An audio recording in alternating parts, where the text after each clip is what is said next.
반갑습니다. 말씀과 함께 하루를 시작하는 주님의 백성들을 예수님의 이름으로 축복합니다. 2023년 11월 27일 월요일 오늘 주신 말씀은 욥기 21장 17절부터 34절까지입니다.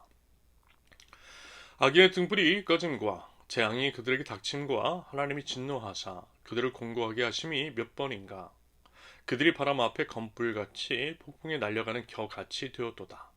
하나님은 그의 죄악을 그의 자손들을 위하여 쌓아두시며 그에게 갚으실 것을 알게 하시기를 원하노라. 자기의 멸망을 자기 눈으로 보게 하며 젖는 자의 진노를 마시게 할 것이니라. 그의 달수가 다하면 자기 집에 대하여 무슨 관계가 있겠냐? 그러나 하나님께서는 높은 자들을 심판하시나니 누가 능히 하나님께 지식을 가르치겠느냐? 어떤 사람은 죽도록 기운이 충실하여 안전하며 평안하고 그의 그릇에는 젖이 가득하며 그의 골수는 윤택하고 어떤 사람은 마음의 고통을 품고 죽음으로 행복을 맛보지 못하는도다. 이 둘이 매 한 가지로 흙 속에 눕고 그들 위에 구더기가 덮이는구나. 내가 너희의 생각을 알고 너희가 나를 해하려는 속셈도 아노라. 너희의 말이 귀인의 집이 어디 있으며 악인이 살던 장막이 어디 있느냐 하는구나. 너희가 길 가는 사람들에게 묻지 아니하였느냐? 그들의 증거를 알지 못하느냐? 악인은 재난에 나를 위하여 남겨둔 바 되었고 진노에 나를 향하여 끌려가느니라. 누가 등이 그의 면전에서 그의 길을 알려주며 누가 그의 서행을 보응하랴. 그를 무덤으로 메어 가고 사람이 그 무덤을 지키니라. 그는 골짜기의 흙덩이를 다글게 여기리니 많은 사람들이 그보다 앞서갔으며 모든 사람이 그의 뒤에 줄지었느니라. 그런데도 너희는 나를 헛되이 위로하느냐? 너희 대답은 거짓일 뿐이니라. 아멘.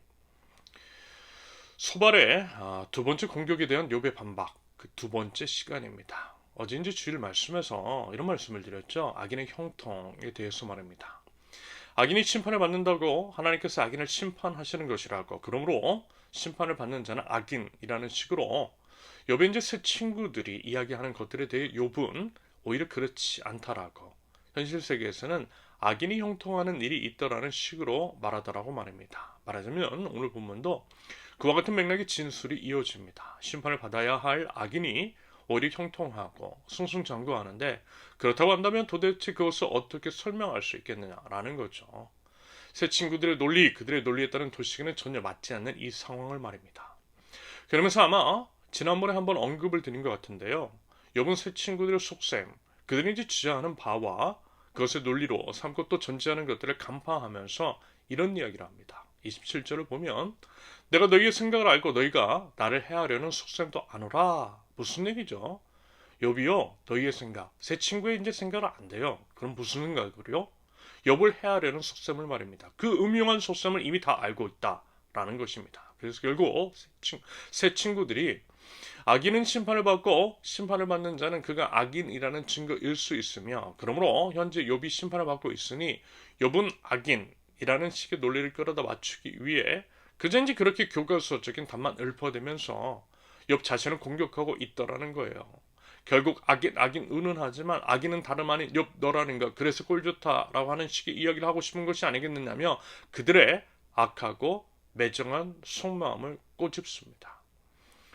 그러면서도요, 뭐 이런 생각도 한번 해보게 돼요. 아무리 이제 친구라고 하지만 여러분 사람이 그렇지 않던가요? 너무 이제 잘 나가고 잘 살기도 하고 하는 것마다 이제 족족 잘 되고 그러면 시기 질투 같은 것들이 나지 않겠느냐라는 것입니다. 전혀 그런 게 없을 수는 없죠. 여러분 사람이 그렇고요. 가까운 사이일수록 시기 질투는 더한 법입니다. 그래서 물론 꼭 그런 것은 아니고 저희 개인적인 생각일 뿐일 수 있지만 충분히 그렇게도 상상해 볼 수 있다는 거예요. 비록 그들이 친구라 할지라도 이런 마음, 즉 그렇게 잘 나갔고 잘났던 욥이 얼마나 망가졌는지 얼마나 추락했는지를 눈으로 확인해 보고 싶은 마음이 위로와 인지 동정보다는 시기 질투에서 비롯된 그 마음이 아주 조금 비록 지극히 작은 것이라 할지라도 충분히 있었을 수 있다라고 봅니다. 어쩌면요 그랬기 때문에 욥을 그렇게 잔인하게 공격한 것일 수도 있겠어요. 여러분 다시 한번 말씀을 드리지만 사람은 원래 이런 존재예요. 죄성이 가득한 존재예요. 언제든 그 죄성이 튀어나오고 그것으로 인해 남을 해치고 그래서 결국 자신을 해칠 수 있는 어리석음과 악한 존재가 우리 인간이고 인간의 본성이라는 것입니다. 이런 이유로요, 우리 안에는 희망 없는 것이고요.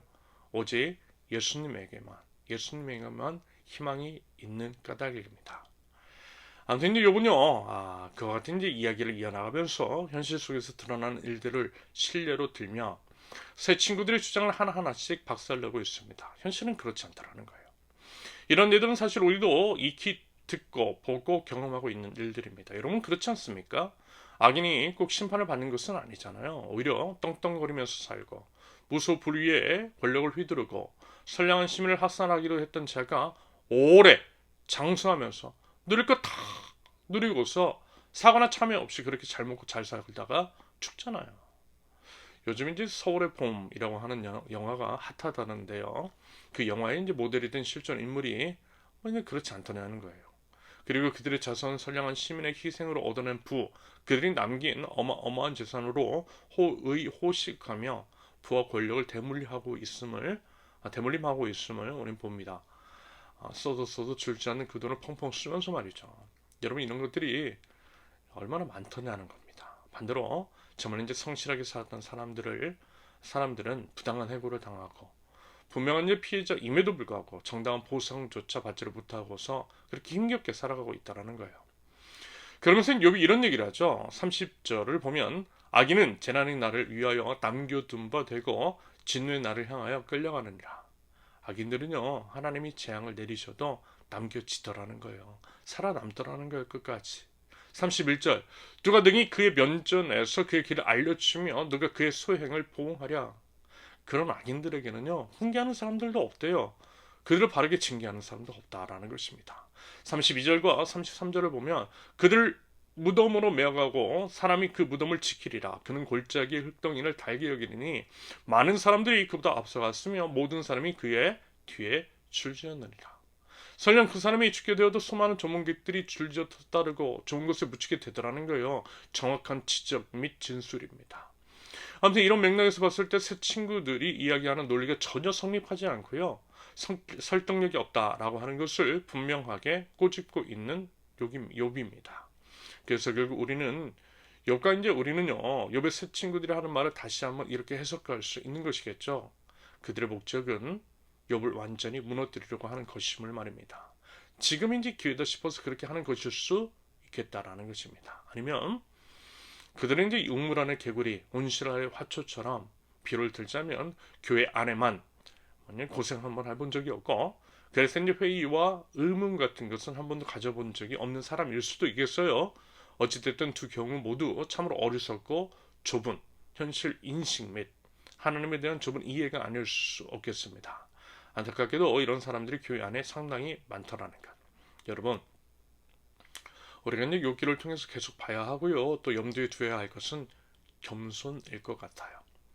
내가 다 알고 있다라고 하는 교만 그거 내려놓고요.